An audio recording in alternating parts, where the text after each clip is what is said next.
Hello, bienvenue à vous sur ma nouvelle vidéo de chaîne YouTube. Aujourd'hui, on va parler de la robe Mira et je vais vous donner toutes les modifications que vous pouvez facilement effectuer pour réaliser la robe de vos rêves.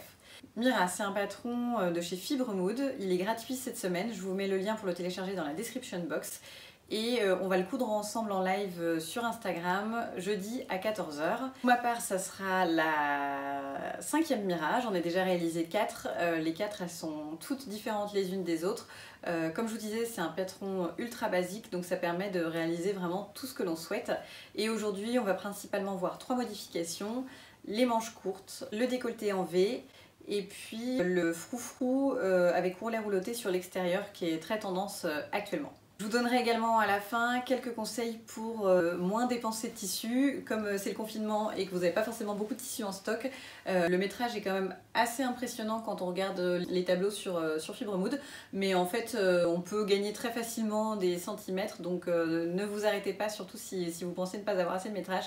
Avec 2-3 modifications, vous allez réussir à vous coudre la robe de vos rêves, j'en suis sûre. Donc, première modification que l'on va voir, ce sont les manches courtes. Pour la plupart de mes robes Mira, j'ai réalisé des manches courtes parce que c'est des versions été. Normalement, le patron prévoit des manches 3/4. Pour réduire les manches, rien de bien compliqué. Vous prenez votre patron de manches de base. Vous regardez quelle longueur de manche vous souhaitez en prenant vos mesures à partir de la croisure du dessous du bras. Vous reportez cette longueur de part et d'autre du patron de la manche et vous tirez un trait. Et donc ensuite, le montage reste identique à celui que l'on peut voir de la Mira classique, c'est-à-dire vous mettez endroit contre endroit les 2 manches, vous réalisez la couture et vous l'assemblez comme d'habitude. Si vous avez un doute, venez voir le live de jeudi à 14 h. Ensuite, pour la réalisation de l'encolure en V, rien de bien compliqué non plus. Ce que je vous conseille de faire, c'est de vous munir d'une robe dont le décolleté en V vous plaît, pour voir à peu près quelle profondeur vous aimez bien. Et au moment de couper la pièce numéro 1, donc la pièce de devant qui est coupée au pli, vous pliez en deux votre robe et vous venez déposer la pièce sur la pièce de Mira et vous tracez comme ça le décolleté en V. Je vous conseille de faire ça directement sur le patron papier et de penser ensuite à ajouter la marge de couture d'1 centimètre. Quand je réalise un décolleté en V sur mes robes Mira, ce que je fais, c'est que je double entièrement le haut. Donc d'habitude, la finition du col rond de Mira, c'est avec un biais posé tout du long du col. Et donc là, ce que je fais, c'est que je réalise directement une doublure entière du haut de la robe.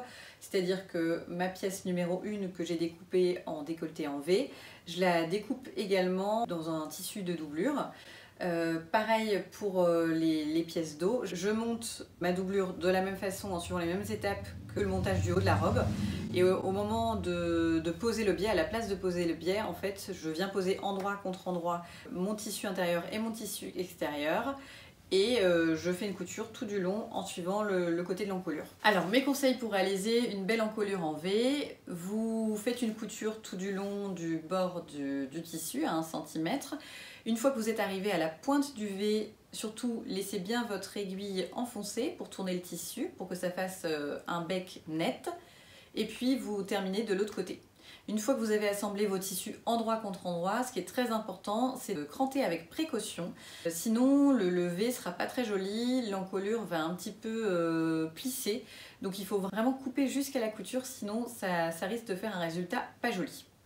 Donc une fois que vous avez assemblé votre doublure et votre tissu extérieur, il suffit juste de le repasser et puis de suivre les étapes de montage comme prévu par Mira. Donc ça, c'était pour l'encolure en V. Maintenant, on va voir la dernière modification, c'est celle des ourlets roulotés avec un petit froufrou à l'extérieur. Donc ça, c'est quelque chose qui est très tendance dans les finitions actuelles dans le prêt-à-porter. Et en fait, c'est pas si compliqué que ça à faire. Alors le plus dur, c'est de faire un joli ourlet rouloté. Et pour ça, il vous faudra une surjeteuse. Vous faites l'ourlet rouloté tout du long du volant, du haut du volant. Vous passez vos fils de fronce comme si vous alliez coudre le froufrou endroit contre endroit comme d'habitude. Et plutôt que de mettre les tissus endroit contre endroit quand vous assemblerez les froufrous, il suffit de mettre le tissu du bas, le tissu du froufrou que vous voulez avec un effet rouloté, vous le mettez envers contre l'endroit de l'autre tissu.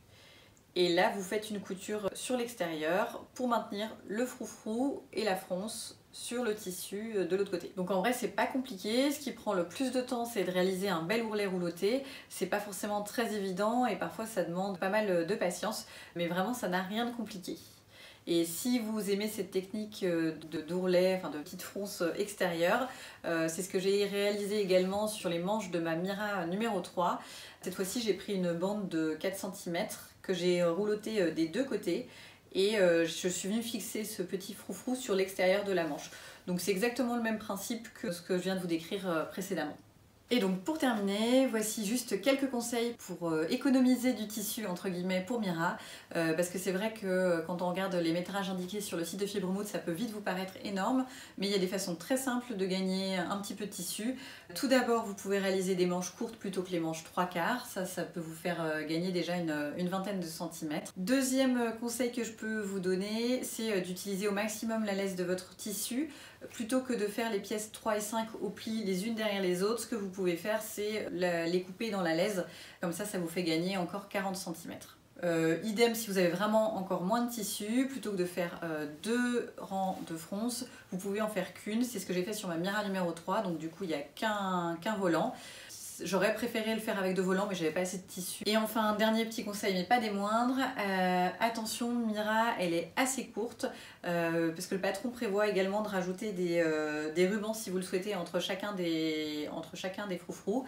Donc si vous êtes grande, surtout rallongez Mira. Même moi qui suis petite et qui fait 1m64, généralement je rallonge un petit peu le patron de 3-4 cm sur chaque volant. Pareil, si vous avez un buste assez grand, je vous conseille de rallonger le buste. Voilà. Sinon, c'est un patron ultra simple, ultra basique, ultra efficace. Donc vraiment, je vous le conseille.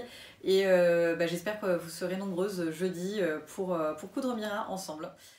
Donc voilà pour Mira. Encore merci d'avoir regardé cette vidéo jusqu'au bout. Si elle vous plaît, surtout n'hésitez pas à liker, laisser un commentaire ou suivre ma page.